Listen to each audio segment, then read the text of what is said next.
오늘 여호수아 13장 29절에서 33절 셀라이프 말씀의 내용은 이제 요단강 건너편 특별히 므낫세 절반 지파에 해당되어지는 그 땅에 대한 기업에 대한 말씀입니다.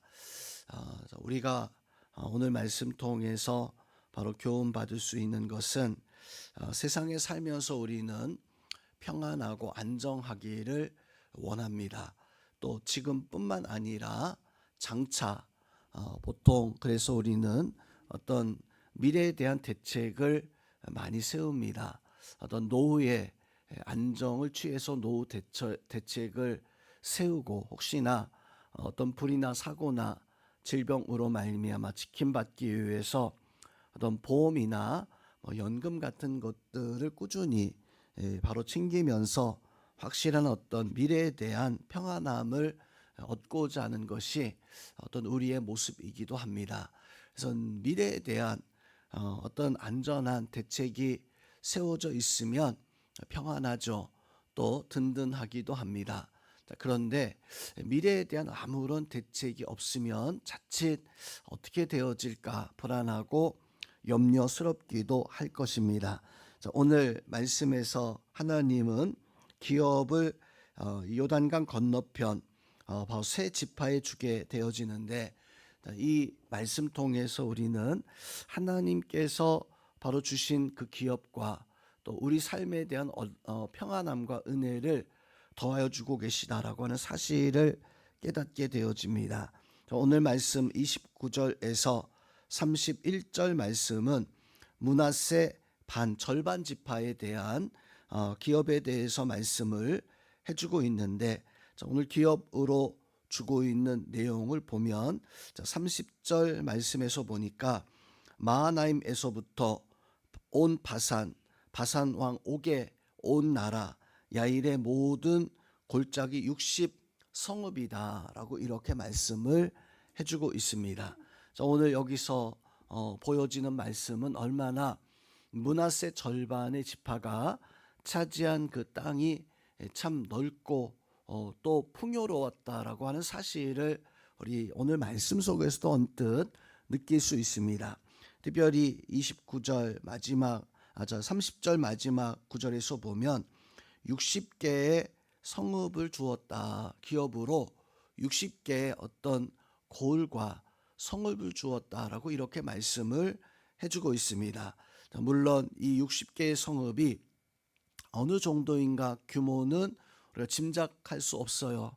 오늘날과 같은 많은 어떤 성읍이나 그러한 고을은 분명 아니었을지라도 성읍이라고 불렸다면 많은 사람들이 모여서 살아갈 수 있는 그러한 마을 고을들인데 이것이 60개 정도 되어졌다라고 하는 것은 그것도 므낫세 절반 지파가 차지한 많은 땅들의 일부였었어요. 그러고 보면 므낫세 절반 지파가 하나님 앞에 받은 그 기업이 그리 만만치 않았다. 참 풍요로웠다라고 이렇게 생각해 볼 수 있습니다. 또한 오늘 말씀에서 보면 이 29절 말씀에서 보니까 가장 마지막에 그들의 가족대로 주었으니 라고 이렇게 말씀해 주고 있고 또 31절에서도 그들의 가족대로 받으니라 라고 이렇게 말씀을 해주고 있습니다. 땅을 분배할 때 오늘 말씀에서 보니까 므낫세 절반 지파의 그 가문 족속 어떤 이런 족속들이 있었는데 그 족속들대로 바로 이렇게 된 것이 아니라 가족대로 되어졌다라고 하는 것은 많은 가족이 있으면 많은 가족대로 넓은 땅을 또 덜한 가족이 있으면 더 덜한 땅을 이렇게 나누어 줬다라고 하는 것은 하나님의 공평하심, 하나님께서 다 온전히 평화롭게 또 은혜롭게 나누어 주었다라고 하는 것을 짐작해 볼 수 있습니다.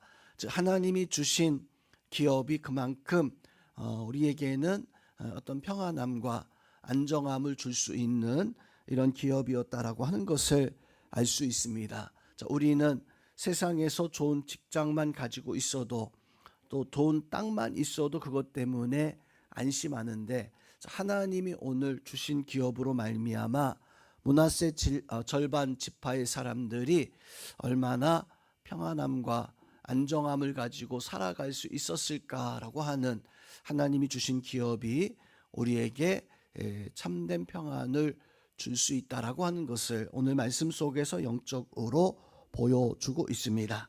또 한 가지, 오늘 32절과 33절 말씀에서 보니까 요단 건너편 그 땅에 레위 지파는 기업으로 주지 않았다. 물론 이 땅에 대해서 주지 않은 것뿐만 아니라 요단 서쪽 땅도 레위 지파에게는 그 땅을 기업으로 하나님은 주지 않으십니다. 오직 오늘 말씀에서 보니까 여호와 하나님이 그들의 기업이 되십니다. 이스라엘은 레위까지 해서 야곱의 12명의 아들이 있었습니다. 그런데 이 레위 지파는 사실 야곱의 아들이기도 하지만 나중에 지파가 형성되어지는 그 모습을 보면 요셉 지파가 에브라임 지파와 므낫세 두 명의 아들이 나눠 가지게 되어져요. 실질적으로는 12지파가 아니라 13개의 지파가 되어집니다. 즉 레위 지파는 어떻게 보면 12지파에 속한 것이 아니라, 레위는 어떤 지파가 아닌 하나의 그냥 하나님의 성전을 관리하는 관리인으로 남게 되어집니다. 우리는 세상에서 이렇게 사람들이 살아가다 보면 많이 가진 사람이 있고 또 적게 가진 사람이 있고 아무것도 가지지 못한 사람들이 있습니다. 많이 가지면 풍요하고 어느 정도 가지고 있어도 그걸 가지고 누릴 수 있지만, 아무것도 가지지 못한 사람들은 나라에서 어떤 지원을 해주기도 하기도 합니다.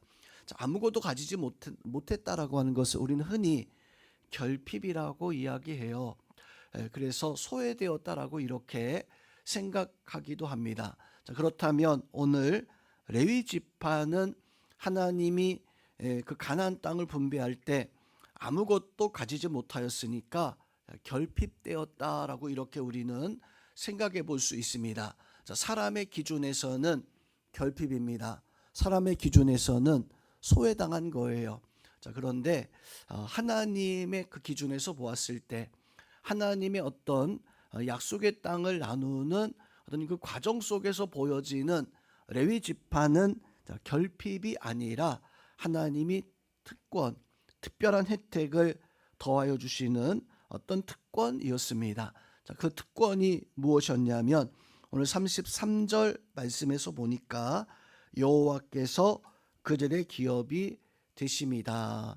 땅을 가지지 못하였기에 결핍이라고 이렇게 생각되어졌었지만, 하나님은 레위 지파를 아무것도 주지 않는 결핍이 아니라 가장 귀한 하나님이 그들의 기업이 되어졌다. 이것은 특권이었습니다. 즉 하나님 앞에 우리는 아무것도 가지지 못하면 그것이 내가 아무것도 누리지 못한 것처럼 그렇게 여겨지지만, 오늘 말씀 속에서 우리는 무엇을 깨달아야 됩니까? 하나님이 이 모든 것의 근원이 되어지시고 근원이 되어진다라고 했을 때 우리는 하나님이 가장 귀하고 귀한 기업이다. 근데 이 레위 지파는 땅이 아니라 부동산이 아니라 하나님을 기업으로 받았다라고 하는 것은, 세상의 사람들은 다른 12지파는 땅을 통해서 어떤 먹을 양식과 또 살아갈 힘을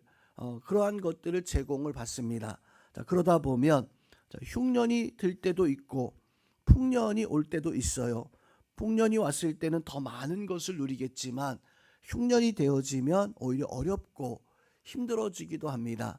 즉 세상에 기업을 두는 사람들은 세상의 환경에 따라서 좋기도 하고 또 어렵기도 하겠지만, 레위 지파 하나님께 기업을 두는 사람은 하나님은 마르지 않는 샘물 같은 그런 분이시기에 하나님께 기업을 둔 이 레위 지파는 결코 어떤 어려움이나 흔들리지 않는 하나님이 주신 바 은혜 속에 살아갈 수 있습니다. 자, 우리가 오늘 이 말씀 속에서 우리도 땅의 기업이 분명 있어요. 또 내가 살아갈 때 땅에서 이 세상 속에서 내가 안정을 취하고자 여러 가지 대책들을 분명 행하실 것입니다. 근데 오늘 이 말씀 통해서 우리는 하나님이 우리의 기업되어야 함을 다시 한번 깨닫고, 세상의 기업은 때로는 마르고 세상의 기업은 때로는 우리에게 어려움을 주기도 하지만 하나님이 우리의 기업되었을 때 영원히 마르지 않는 샘물 같은 그런 은혜 우리에게 더하여 주신다라고 하는 것을 기억해서 우리 성도님들이 하나님이 우리의 기업되어지고 또 하나님이 기업됨으로 말미암아 세상에서 얻는 하나님이 주신 어떤 풍요함과 역사가, 오늘 므낫세 절반 지파가 하나님의 풍요함 속에 살아갔던 것처럼 우리 성도님들도 하나님이 주시는 가장 귀한 기업을 나의 기업 삼고 살아갈 수 있는 그런 은혜가 있기를 주님의 이름으로 축원드립니다.